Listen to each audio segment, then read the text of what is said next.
Two men who went tantalizingly close to becoming the first homegrown Kiwi in Major League Baseball say it is only a matter of time before New Zealand produces the baseball equivalent of NBA star Steven Adams.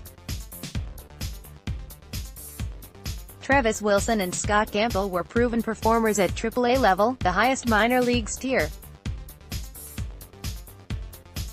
Both played for the World Team in the prestigious All-Star Futures game.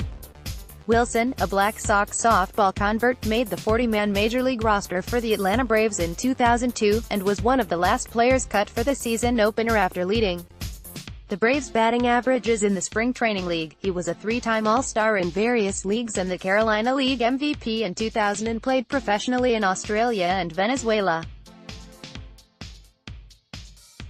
Read more. * Field of Dreams becomes reality. * Baseball needs Tuatara to perform. * College baseballer turns back on $6.70. Scott Campbell, pictured in 2006, was the first New Zealander selected in the Major League Baseball draft. Campbell, a second baseman from Auckland, was the first New Zealander signed from Major League Baseball's draft after a standout college career. He was only an injury away from big league call-up for the Toronto Blue Jays in 2009 before hip problems curtailed his career. Scott and Travis should have been major leaguers, says Baseball New Zealand chief executive Ryan Flynn, who says having a Kiwi major leaguer would boost baseball's profile here in much the same way Adams has done for basketball. Flynn has high hopes for teenage Auckland Tuatara pitcher Kyle Glagowski, who's made a great start in instructional ball for the Philadelphia Phillies. Travis Wilson, at the time he signed for the Atlanta Braves, fresh from softball, in 1996. Wilson, 41, is now an assistant softball coach at Florida State University, winners of the 2018 Women's College World Series title. He still keeps a keen eye on baseball and is adamant it's a matter of when, not if, that a New Zealander makes the majors. "We have the raw material. We've had people make it in other sports, and there's no reason to believe that baseball would be any different." Campbell, 34, also believes it's just a matter of time, because budding baseballers in New Zealand have better foundational things in place that didn't exist when I was playing as a youngster, in the early 1990s.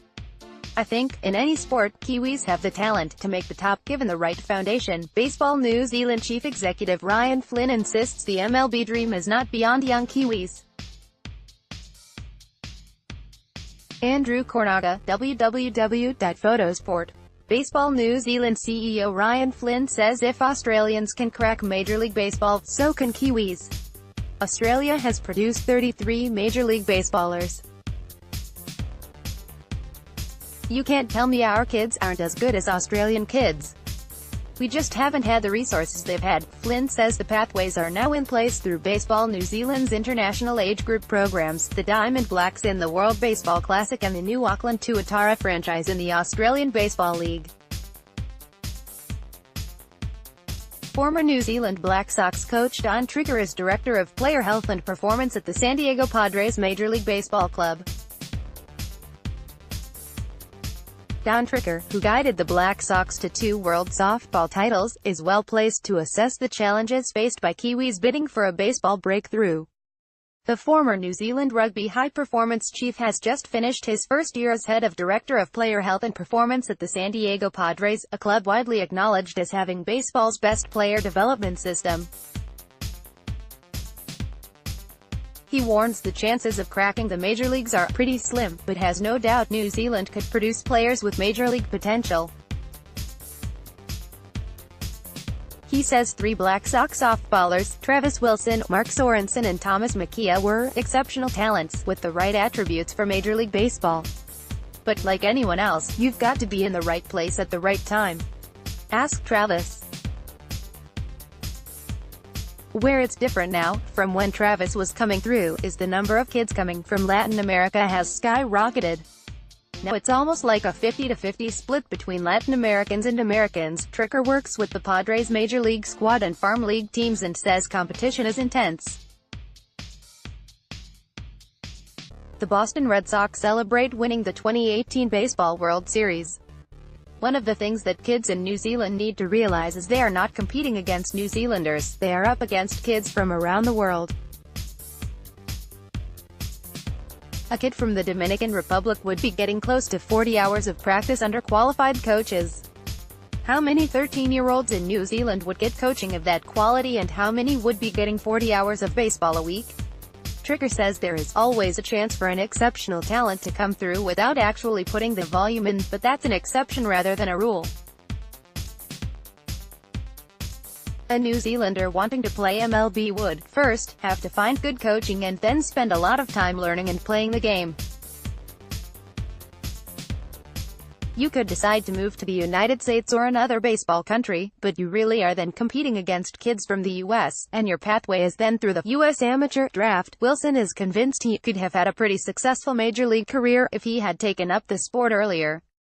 I played my first game of baseball when I was 19, said Wilson, who was recruited by the Braves after helping the New Zealand Black Sox win the 1996 World Softball title.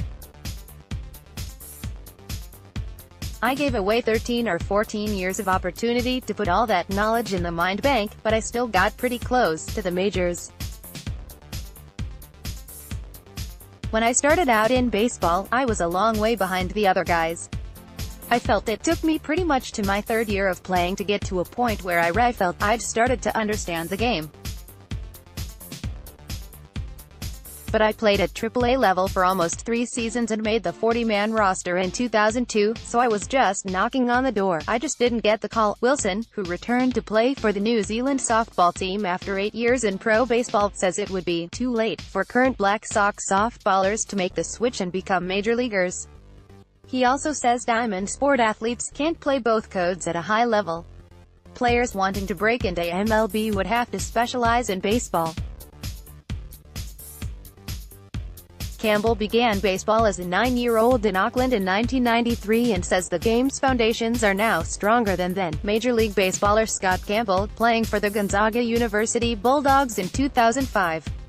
We've now got more competitive international teams at age group level, our domestic competitions are getting better, and the fact we have a professional team helps the visibility of the sport.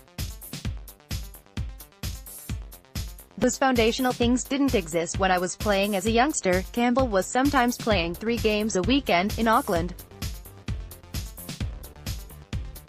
He attended baseball camps in the U.S. and modeled his swing on San Diego Padres legend Tony Gwynn, but the level of competition wasn't strong enough in New Zealand then to prepare him for professional ball. Like Wilson, he felt he was playing catch-up when he ventured to North America. I think I did from a hitting perspective, but in terms of defense and base running and some of those fundamentals, I was a little way behind. Campbell says playing 70 to 80 games a year at Central Arizona College helped accelerate his development. He won All-American honors after batting .423 and scored a 2-year scholarship at Gonzaga University, the NCAA Division I school in Washington State. From there, he was signed by the Toronto Blue Jays in the 10th round of the 2006 Major League Baseball draft. The 300th pick overall, Campbell got a 7-year deal and assigned to the minor leagues. After impressing at Class A short-season level, he played Class A in the Midwest League and then skipped high all-ball and went straight to Double-A. Double-A and Triple-A are where clubs place players who can step straight into Major League Ball if someone's on the DL disabled list. Scott Campbell, playing for Double-A New Hampshire Fisher Cats. Campbell was on the cusp after an outstanding year in 2008 at Double-A for the New Hampshire Fisher Cats, resulting in All-Star honors in the Eastern League and a place on the World Team for the All-Star Futures game. He had 27 Triple-A games in 2009, but was cut down in his prime. 3 hip surgeries later, he had to hang up his glove and cleats. Campbell, now back Auckland, has no regrets, saying he had great life experiences. He believes, based on his 2008 form, he would have been called up to the Blue Jays if their starting second base had been injured or lost form. Making the majors, he says, is sometimes a matter of timing. Travis was the last player cut at spring training for the Braves, and I got injured. Looking at Travis and myself, it was probably harder for us, as positional players, to make the majors. Pitchers tend to get injured more, so people are constantly moving through the ranks. Wilson went to the biggest club in baseball in 1996. The Atlanta Braves had won the 1995 World Series, were perennial pennant winners in the National League. He spent 7 seasons at the Braves before ending his career in 2004 in Double-A with a Cincinnati Reds farm team. In hindsight, he should have left the talent-stacked Braves earlier. I would have got an opportunity at a club that wasn't as good as the Braves were year in and year out. Successful teams have less need to give younger players a shot. Auckland Tuatara pitcher Kyle Glegoski is regarded as a possible future Major League Baseballer. Ryan Flynn says Kyle Glegoski has the talent to crack the majors if he continues on his current trajectory at the Phillies.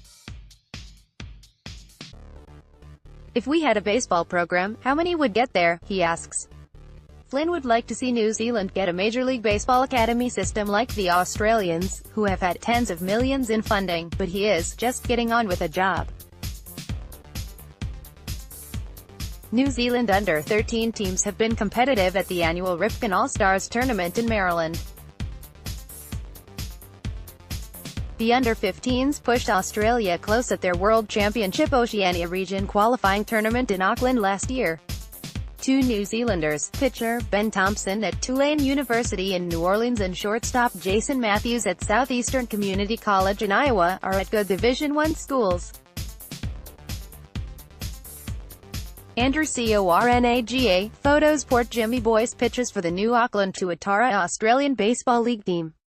Baseball New Zealand promotes college scholarships as a chance to get an education while playing high-level baseball and hopefully getting a shot at the MLB draft. International players can skip the draft if they are signed directly by an MLB club, as Wilson was by the Braves. Kiwis who moved to the U.S.